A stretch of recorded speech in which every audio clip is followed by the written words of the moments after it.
morning on this Monday night, September the 15th. Thanks for joining us for a University of Dubuque football show from Chalmers Field on udspartans.com and also the University of Dubuque's YouTube channel.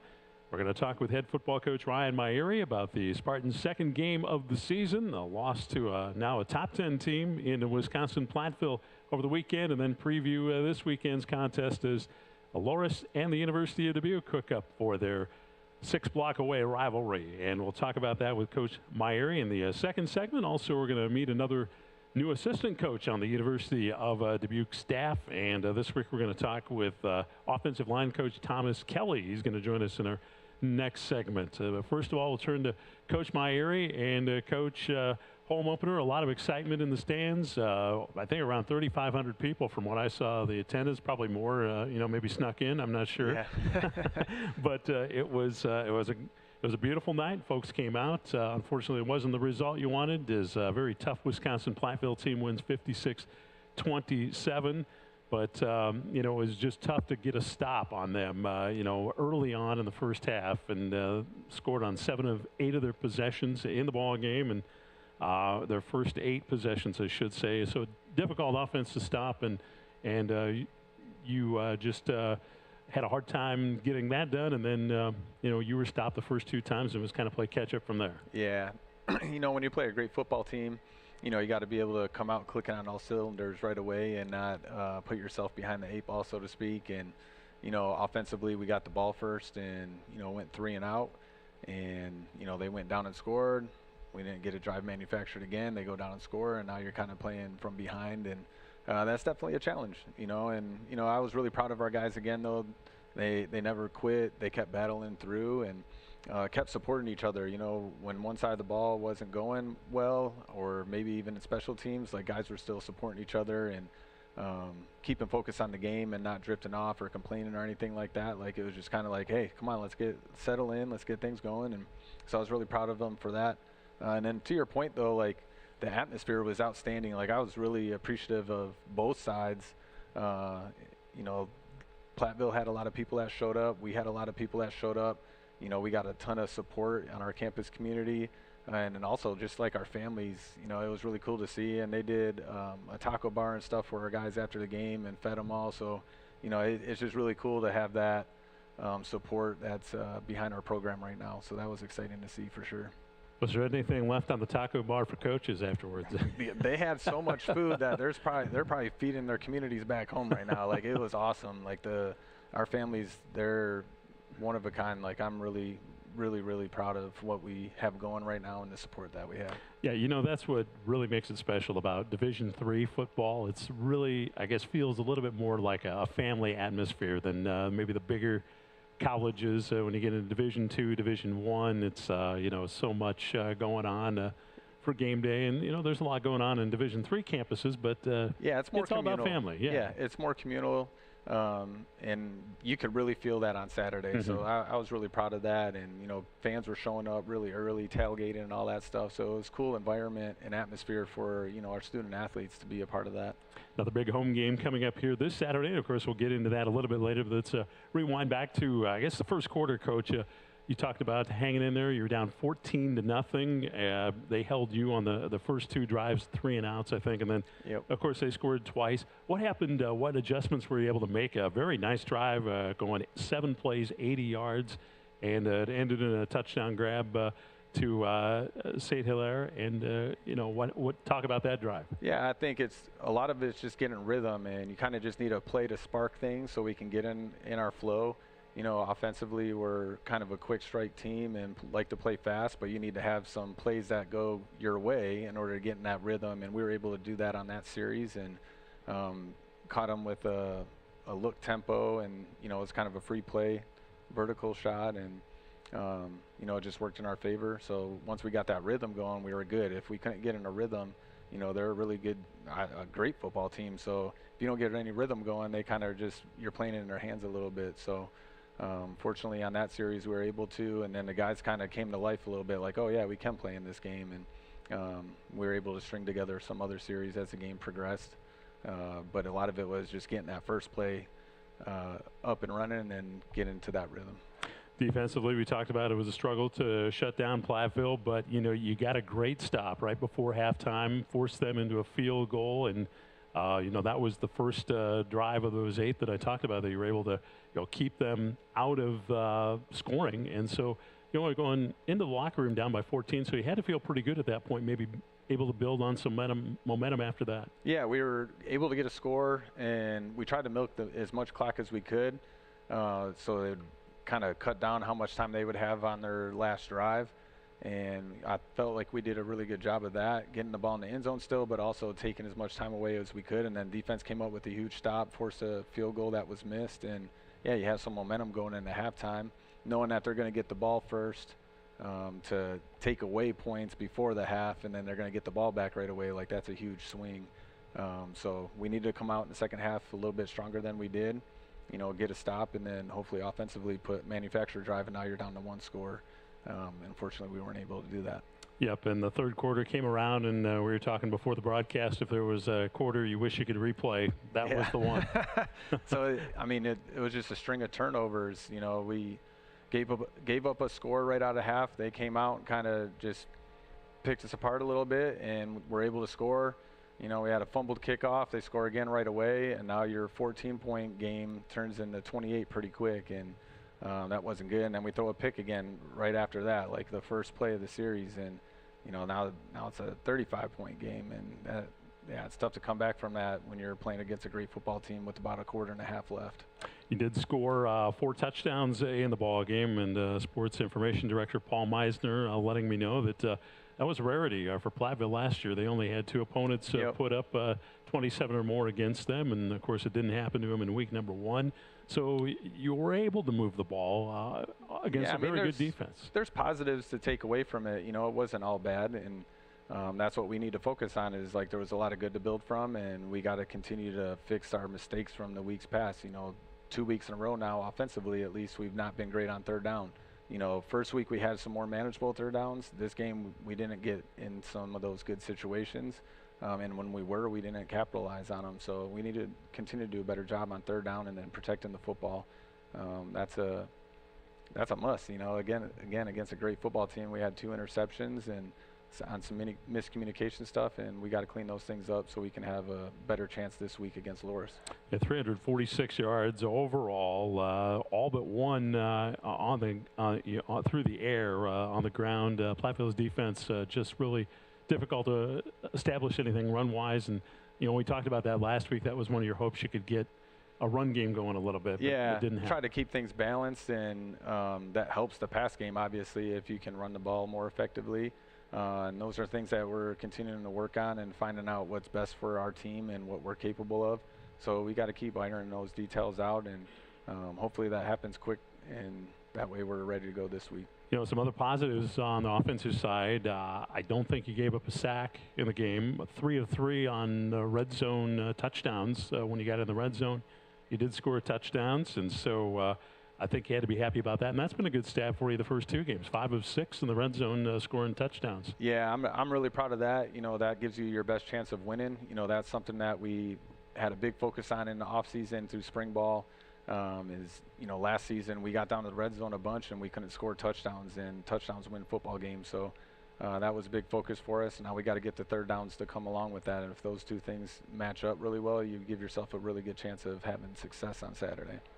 Defensively, what did Platteville do? I mean, what did you come away so impressed with that just made it very difficult to defend them? They do a lot of challenging things, one up front, and then some pressures that they do, but coverage-wise as well. Like they have kind of bodies all over the place, it feels like at times, and they just do a good job of kind of changing things up, changing pictures up, so everything doesn't look the same from play to play.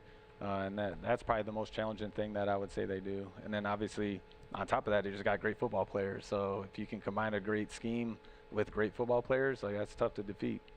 You were able to hold their rushing attack fairly much in check from the previous week, where they ran over Aurora for, I think it was well over 200 yards of rushing. Yeah, we did a really good job. I felt like in the run game for the most part. There's probably some plays in there that we would want back, but for the most part, we did better, obviously, than what they did the previous week. And then the pass game, obviously, though, they had a lot of success there. Their quarterback is outstanding. He kind of picked us apart and did a great job. And they got a ton of skill players. They got a plethora of them. Like, they could throw it to pretty much anybody. It's not like they just got one or two guys. They got a whole fleet of guys that can make plays down the field. So that's tough to cover all of that. You know, looking on the defensive side of the ball, guys that were at the top of the stats sheet, Ben Egan, Tristan Villanueva, both had forced fumbles and one fumble recovery. Egan had that, a couple of pass breakups too, and was one of your tackle leaders with 10, along with Villanueva. And then Jacob Garlick had played a nice game at linebacker. Yeah, again, all those guys stepped up, and a lot of them, it's their first time starting. You know, Ben started a little bit as a freshman, played as freshman. He was out all last year with an injury. And then, you know, Tristan, he's a true freshman out there making a lot of plays. You know, he stepped up big time for us as a young guy, and it's awesome to watch his growth even from week 1 to week 2 and then having a bigger role. And that will continue to expand because he keeps performing at a high level. And then Jacob, you know, from week 1 to week 2 in his second start now, you know, kind of anchoring things down in the middle. He did fairly well in pass coverage and then also fitting on the run stuff, and he's been really physical guy for us. Guess I did make a mistake. I did take a couple of sacks in that game, so that's my bad, and seeing the wrong stat there. But back to the offensive side of things, Khalif Freeman, 140 yards receiving, 9 grabs, a touchdown, and Derek Earl St. Hilaire, we talked about him with the 2 touchdown grabs that got you going early, and almost 100 yards for him. So. Yeah, he had a great day. You know, he stepped in the starting role this week. Last week he came off the bench. This week he started for us and had a huge day. And I was really proud of him and excited to see that for him too. You know, he's been a guy that's kind of been a role player, and now he's kind of stepping on the scene as a senior. And it was just really cool to see him not even waver too. Like, sometimes when guys don't have that starting role initially as a senior, like, they kind of like clam up a little bit or pack it in, and he's been a great leader for our team, and he rose to the occasion when his opportunity came up this week, so that was huge. As far as special teams, punting, Brady Bookman averaged 42 yards, 52 yards was his long, and I know your special teams did a good job too.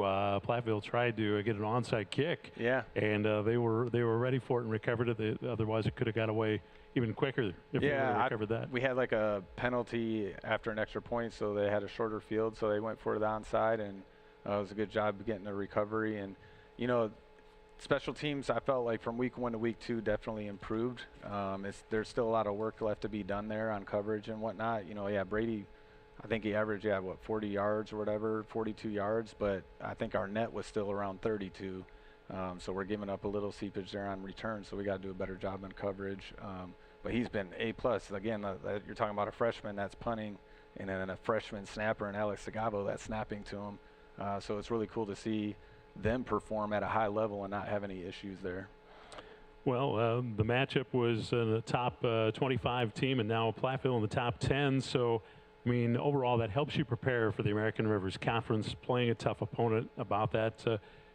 And as you broke down the tape and maybe think about it a little bit more, where did you see great areas of improvement against a team that's maybe going to finish higher in the standings than what Stout did in the WIAC? Yeah, I think there's a number of things. Specifically, we talked about special teams. I felt like our coverage was better. You know, we didn't give up many big returns. Like, there was some decent returns, but for the most part, we covered down pretty well. We kicked the ball pretty well. We did have an extra point that we had an issue with a hold. Otherwise, that was pretty clean every time we went out for a kick. And then offensively, you know, I felt like we did a better job of managing the game. Like, our 2 interceptions we threw really weren't on our quarterback. It was some miscommunication on the perimeter and then also on our route. And, you know, he was doing what he was supposed to do. And unfortunately, we had a miscue on other spots, and we got to clean those things up. And we've kind of already worked through that. But you know, Joey, I thought, had a better game this week than he did the first week. He played pretty well the first week, but he improved this week against a great football team. He did a good job of extending plays, but also getting rid of the football and not trying to force things, you know, where week 1 he was trying to jam stuff in still. This week he was doing a good job of just getting rid of the football and move on to the next play. Before we move on to week number 3 and talk about the Key City Clash in the next segment, final thoughts before you finish, close the book on game number 2. I'm just really proud of our guys for continuing to compete, but we got to keep raising the bar. And, you know, we talk a lot about, you know, it's not about raising the ceiling, it's about raising the floor.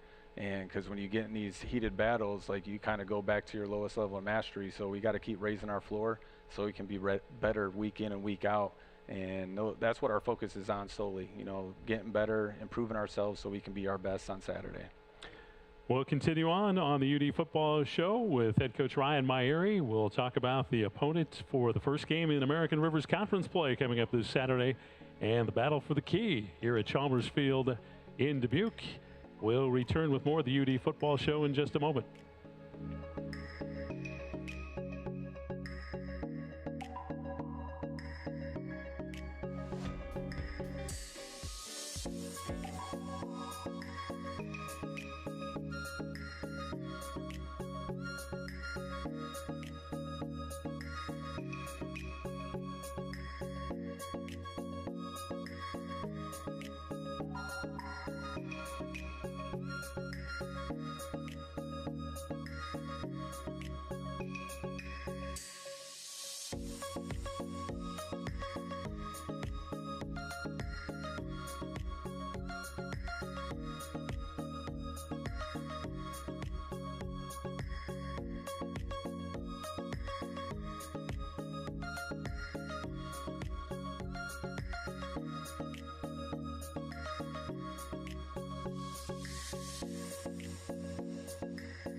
We're back on the University of Dubuque Football Show here on this Monday night. We're with head coach Ryan Myrie. And coming up in the next segment, we're going to talk about your new offensive line coach for the Spartans, Thomas Kelly. And we'll get his resume from him in a little bit, but I'll get some thoughts on him as a new assistant on your coaching staff here in just a moment. But let's talk about what's up this Saturday, the Key City Clash at Chalmers Field. Should have another good crowd on hand, as always, for that. It's only 6 blocks away, of course. And, you know, as you get ready for that, let's talk about the Duhawks a little bit. First of all, they're starting 0-2 coming into this one, and so they're hungry just like you are to get the conference portion of their schedule underway. Both teams trying to start off 1-0 in the American Rivers. Yeah, you know, both of us are seeking out our first win, and they got a really good football team. I know both of us are 0-2, and it might not look like it, but I think both of our programs have really good football teams, and it's going to take our best, you know, to come out victorious, and likewise for them. You know, both teams are going to bring it, and that's what I think makes this rivalry really exciting is, like, every game is kind of really close, you know, at the end of the day. So everyone's got to do their best so we can have our best chance on Saturday. It was 49-42 last season, your first season as the head coach on the sidelines. And, you know, you were at another American Rivers Conference school prior to that, Central, so you'd probably heard some things, seen some things about the Dubuque-Loras rivalry. But then you lived it for the first time last year. Did it match up to what you had heard about it? Yeah, I mean, it's, I think, just like a really cool thing, like, to have two schools this close to each other competing against each other. You know, you don't see that all over the country. And the atmosphere, yeah, it just kind of gives you a different vibe. You know, it's like not like anyone's talking crap to each other or anything. You can kind of just feel it, though, like with the camaraderie of the community showing up. And I think it just makes it a really cool environment for our student athletes. Since they instituted the Key Trophy, the University of Dubuque has won 13 in a row in that series. And since the trophy, UD leads 13-3. This will be the 49th meeting between these two. You go back really cool. To the early 1900s there. They played for 1909 to 1912 and then 14 and 15. And then since 1980, Loras owned the series for a while, but Dubuque has, you know, turned the tables here over the last 13 years. And so your focus will be solely on them. And so let's talk a little bit about Loras, what you've seen scouting report-wise as you've taken a look at their first two games. Yeah, I mean, defensively for them, you know, they've been running kind of the same stuff the last couple of years. Their defense coordinator is the same guy, and they're really aggressive, physical. They do a lot of movement and pressures, which creates conflict for a lot of offenses. And that's going to be a big key for us, making sure we're getting to the right spots and IDing what they're presenting to us, because they do give a lot of different looks. So that's always a challenge. And most importantly, their kids play really hard. Like, they kind of fly around to the football, and that's always, you got to match that intensity. Offensively, they're similar to us. You know, they're going to be tempo, spread things out. A lot of stuff goes through the quarterback, stuff on the perimeter, stuff downfield. Run game's going to be similar to what you would see from UD football as well. So those are going to present challenges for us, and especially after last week, like, we're going to have to do a great job of cleaning up the things we need to, so we can be at our best on Saturday. They're coming off of improved effort, as you said, in the 2013 loss at Benedictine, but played a very good team in Hope, and a loss team that made it to the third round of the Division III playoffs last year, and they were beaten pretty soundly in that game. But you know, this is, like we said, this is big stakes, because you want to get off in conference play in first place when the day is over. Yeah, you know, at the end of the day, like we said before, both of us are seeking our first win, and you know, we got to bring our best. And you want to start off, this is kind of like a new season, so to speak. You have non-conference, and then you got your conference play, and you want to start off as best you can on the right foot, so you can go to the next game and so on and so forth. So for us, it's just about being 1-0 this week. Easier said than done when Dubuque and Loras are in the same town. The guys see each other, and you know, there was a lot of chat from both schools. And so how do you keep that in focus for your team? What do you talk about as far as, you know, it's another game on the schedule, even though it's not another game on the schedule? Yeah, I mean, all of our focus is just on ourselves. Like, we got to improve ourselves so we can be successful on Saturday. Like, we have too many mistakes right now to be worrying about what the opponent is and who it is.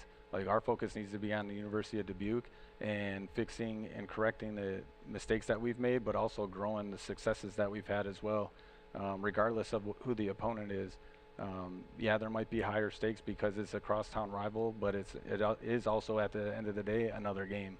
And so our focus needs to be on that and not other people, so we can be at our best.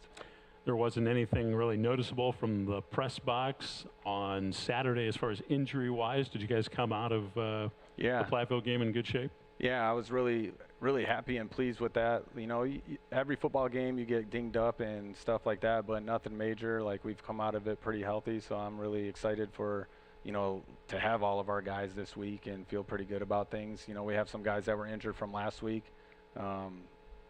I don't know if we'll get those guys back or not, but the guys that at least played in the Platteville game, you know, everyone came out of that healthy, so that's awesome. Coach Myeri, anything else you're thinking about we didn't cover is you're looking forward to the Key City Clash this Saturday? Yeah, I'm excited for it, and then to have it at home. You know, all the fans that showed up this past game, you know, I know it's going to be just as electric as it was.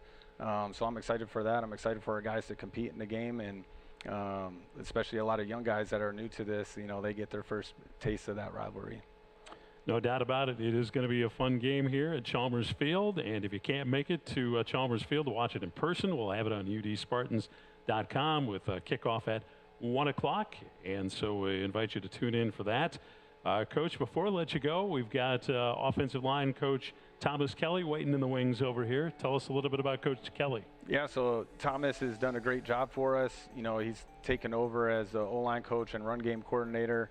He brings a whole lot of experience. He's been at a lot of great programs. Most notably would be University of Minnesota Duluth, and they've had a storied program up there. So he's brought a lot of knowledge to our guys, and kind of just built a program for them so they know what they're doing week in and week out. And that's been really good for the group, but more importantly for our staff. He's a great connector. He's done a great job in recruiting. He's known Coach Edwards for a long time, so that's how we got introduced to each other. And you know, for me, a big thing is like bringing in guys that have a connection to the program, and we know that they're good people and work really hard, and he's a tireless worker, and he's a good dude. So I hang out with him a lot, so he makes me feel good about life. So yeah, he's one of my guys. Sounds like he's got the qualities you need to have to be a good assistant coach or a coach in general. Coach, thanks for joining us, and we'll look forward to watching the Spartans back here at Chalmers Field on Saturday night, and then talking to me the next Monday at 5 o'clock. Sounds great. Thanks, Tim. All right. Ryan Myeri, head football coach of the University of Dubuque, joining us on the UD Football Show with Ryan Myeri.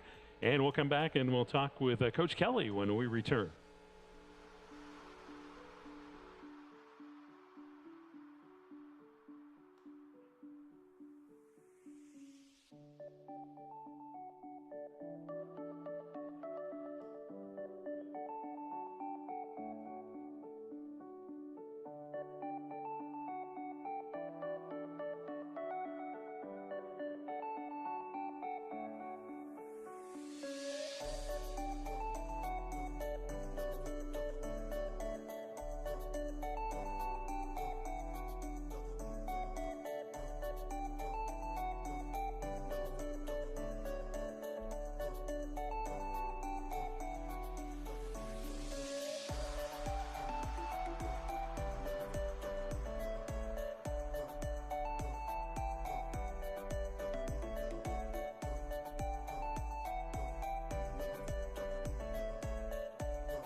And we're back on the UD Football Show on our third segment of the program. We feature an assistant coach, or we might be featuring some players as the program goes on through the rest of the season. And tonight, drawing the short straw. Well, I mean, invited by Coach Myeri to come up is Thomas Kelly, the new offensive line coach here at the University of Dubuque. A pleasure to meet you, Thomas. Thanks for jumping on and talking about the UD offensive line a little bit here. Absolutely. Happy to be here. Well, let's talk a little bit about your background, first of all, before we visit about the Spartan football team and your coaching roles with that. Tell the folks about yourself a little bit. Yeah, so grew up in the suburbs of Chicago, went to a Catholic high school there, and then played my 4 years at Lake Forest College, small Division III school in the north suburbs. And then from there, went to GA at the University of Jamestown in North Dakota for a couple years. Found my way to University of Minnesota Duluth, where I coached tight ends for 2 years, and was really blessed to have some great players up there. And then from there, went to Westminster College in Fulton, Missouri, where I went to coach for our defensive coordinator that I played under at Lake Forest. And then, like Coach Myeri had referenced, got connected to him through Coach Edwards, our receivers coach here. So that's kind of how I found my way here. Happy to be here. What drew you into wanting to become a coach? What spurred you on? I know you enjoy the game of football, obviously, but just talk about that decision process as you pursued that. Yeah, absolutely. You know, football was always a big part of my life. Started playing tackle football when I was 5 or 6 years old, and was at the end of my college career and really didn't know what I would do without it. You know, I couldn't just go be a fan. So, you know, I had one of my college teammates up at Jamestown already GAing, and he had called me and was like, I think this would be a good move for you. At the very least, get your master's degree, right? And you know, I fell in love with it and never wanted to look back, and decided this is probably my calling to help out young men and help shape them for their futures. Well, did you have some familiarity with the University of Dubuque before you accepted the job here? Always from kind of the outside looking in. You know, I was never, you know, in the ARC conference or played an ARC conference team as a player or a coach, but always kind of followed along just as a small college football fan. You know, as a coach, you know, have buddies everywhere, and you want to follow along with what they're doing, and maybe they're playing an ARC team, and you know, you're kind of tapped into that. So always kind of from afar, but happy, you know, take the leap and move here and you know, become a part of this great program. Just moving here, talk about settling in and becoming the offensive line coach, and maybe visit a little bit about your guys up front you want to talk about. Yeah, absolutely. It's been a very smooth transition. Love the town. The program's great, staff's great, kids are awesome. You know, kind of coming in this spring, they really accepted a new face in that room and new ideas and all that good stuff, and really, you know, hit the ground running with that.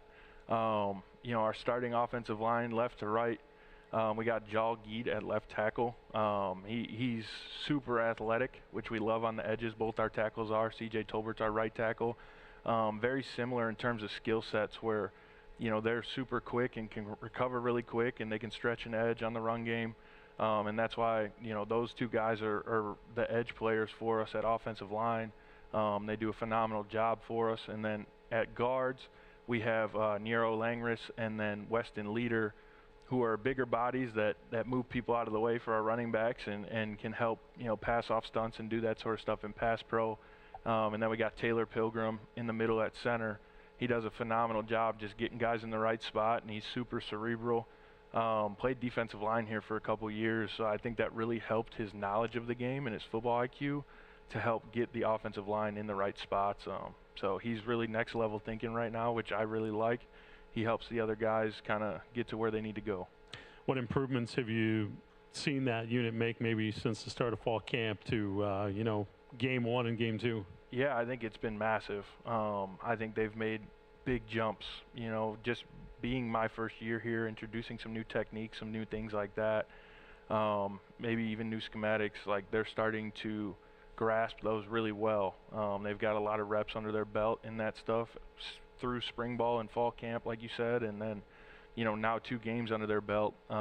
They're really starting to master some of those things that, you know, I'm harping on them every day in the meeting rooms that maybe wasn't clicking early, But now that they're seeing it at full speed, it's really starting to come together for them mentally. Coach, we appreciate your time. Anything else you want to add here before we let you go? No, I'm, like I said earlier, really happy to be here. I think this is a great program that Coach Meyer's built, really centered around forming young men and not just football players, which I really appreciate. It makes it really easy to come into work every day knowing that we're helping out these young men here for their future, and then bringing in young men to help, shape their future as well. Thomas, great to meet you. Good luck to you and the Spartans as the season plays out here and coming up this Saturday with the Key City Clash. I know you've heard about that, so you're probably anxious to experience it yourself. For sure. Super juiced for it. All right. Well, again, thanks for joining us, and thank you for viewing the UD Football Show with head coach Ryan Myeri and our special guest tonight as well, Thomas Kelly, offensive line coach, our run game coordinator. And we will talk to you on Saturday. Jim Cloyd and I will have the play-by-play on the broadcast. Again, 1 o'clock is the kickoff time at Chalmers Field. If you can't get to the game, make sure you watch it right here. But by all means, if you can come on out, support a great college environment here on the University of Dubuque campus, show up and support. So for the UD Football Show, I'm Tim Larry.